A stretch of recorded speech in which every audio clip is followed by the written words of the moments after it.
Dan, je crois que tu avais quelque chose à nous proposer, peut-être une dernière Oui. histoire Du en rappel? du coup, oui, je voulais vous raconter une dernière histoire avant d'aller dormir. Oh, tiens donc. Point, point, point. Il l'a faite.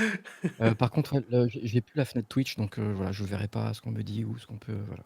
Ouais, bon, on va En te fait, dire oui, je s'il y a des messages, t'inquiète pas. pour les quelques-uns qui restent donc sur ce live, j'aimerais vous raconter une petite histoire que j'ai écrite, qui m'a été demandée, à maintes et maintes reprises. Je n'ai pas encore mis en ligne, donc c'est vraiment la primeur, ça sera ce soir, Ah, c'est fou, enfin ce c'est une matin. exclue. C'est une exclue mondiale, une exclue mondiale.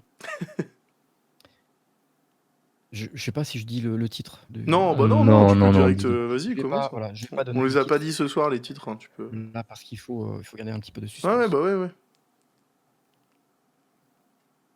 Ils m'avaient tous dit de ne pas le faire, que nous n'étions pas faits pour ça. Moi, j'étais déjà sur les marches qui menaient à la banque. Mon courage pour toute arme. Je ne pouvais ni en porter une, ni m'en servir. Simple question de conviction, et puis je n'avais pas besoin de ça. Alors j'ai continué, marche après marche. Ma motivation était à son paroxysme. J'allais, dans les secondes à venir, entrer dans cette banque et tenter de la dévaliser. Seul.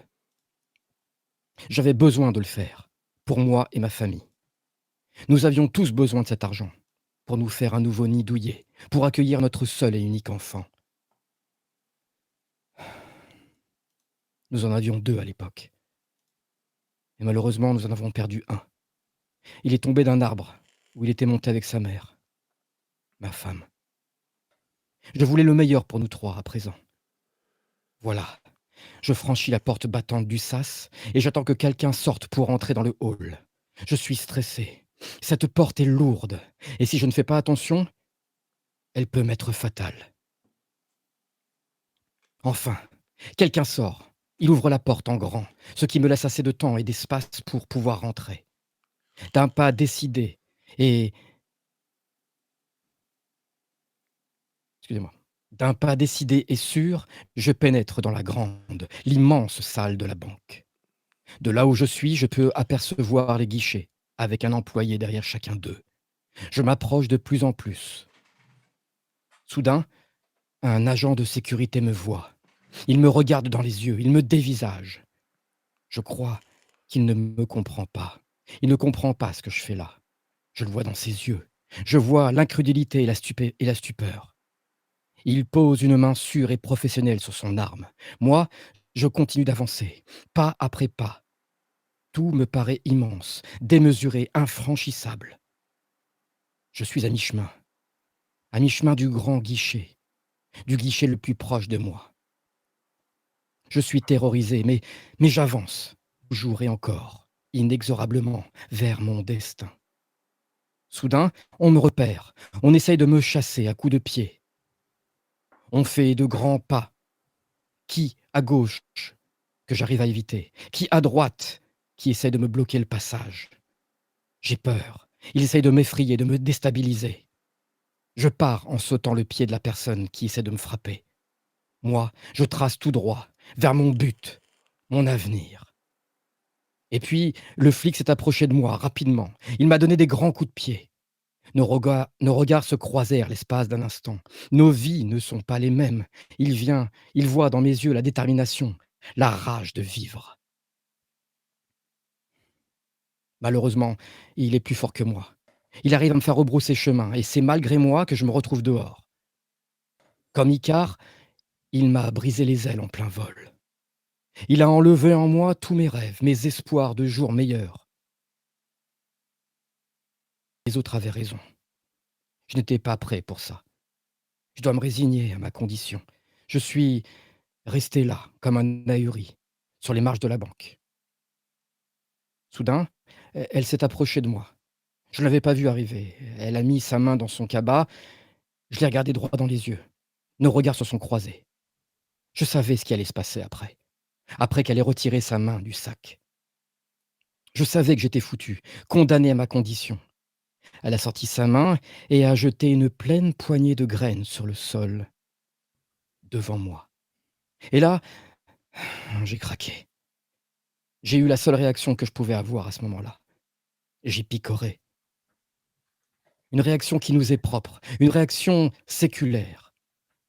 Je me suis résigné à redevenir ce que j'étais avant, ce que j'ai toujours été. Adieu les rêves de grandeur, adieu l'argent et la tranquillité. Ma femme et mon enfant et ceux à venir ne connaîtront pas la belle vie. Il ne me reste plus rien. Tout est gris, comme moi. Gris comme le temps qu'il a fait ce jour-là.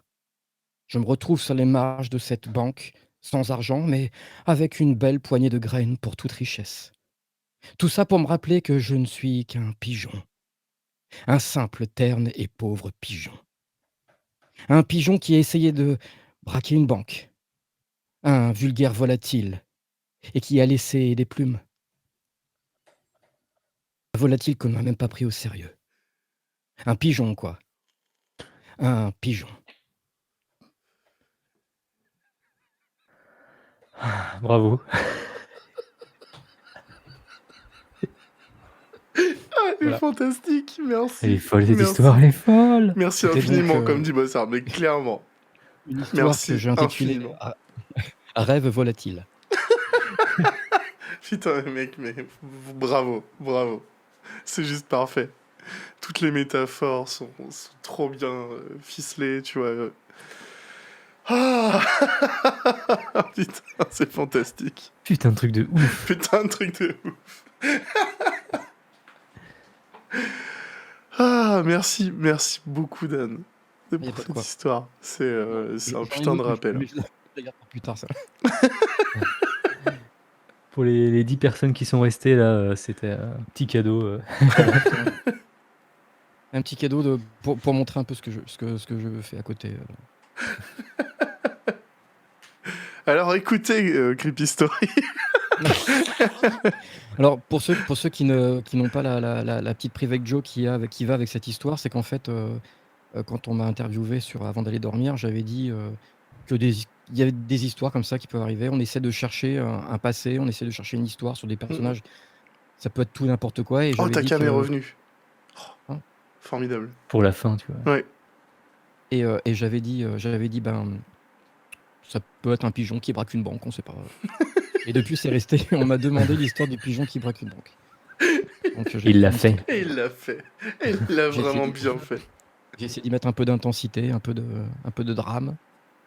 Ouais, c'est ça, dans la théorie de l'iceberg. J'ai Exactement. le regard déterminé du pigeon, tu vois. Ah, Beaucoup de j'adore. J'adore. C'est juste fantastique. La poignée de graines qui tombe, là, c'est... Oh là là. C'est parfait. Voilà.